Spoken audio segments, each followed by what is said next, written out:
Debout dans une pièce d'où il avait élu domicile, le jeune garçon spéculait seul devant un spectacle singulier.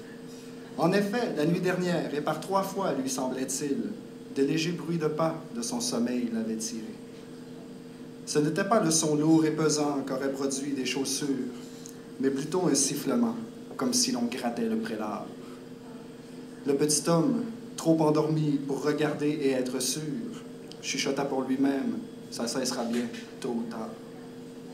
Quand, de bon matin se levant et n'y pensant presque plus, il sortit de son lit pour se rendre aux toilettes, son élan fut stoppé quand il les aperçut.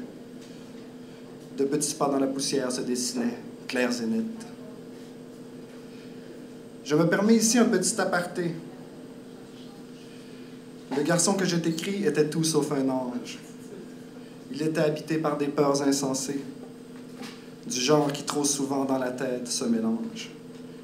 Vomissant l'amitié que les autres lui vouaient, dans le but d'éviter de se sentir trahi, il passait ses journées dans le plus grand retrait, répugnant par rafale les bonheurs de la vie.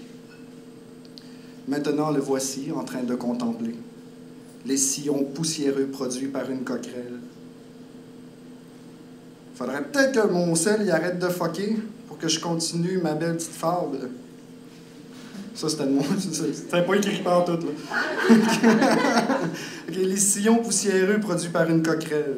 Et l'envie viscérale dans son cœur s'est pointée de hisser cet insecte au rang de demoiselle.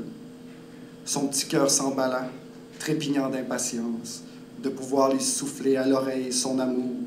Mais la bête, timide et murée dans le silence, ce sera pas long, j'y arrive. Sans un regard pour vous remettre dans le contexte, mais la bête, timide et murée dans le silence, sans un regard pour lui, fit seulement demi-tour. Complètement abattu par ce trop grand rejet, il essuya ses larmes avant de se laisser choir. Et se dit à demi-mot que sans savoir, il savait qu'un bon jour, une coquerelle lui foutrait le cafard. Yeah!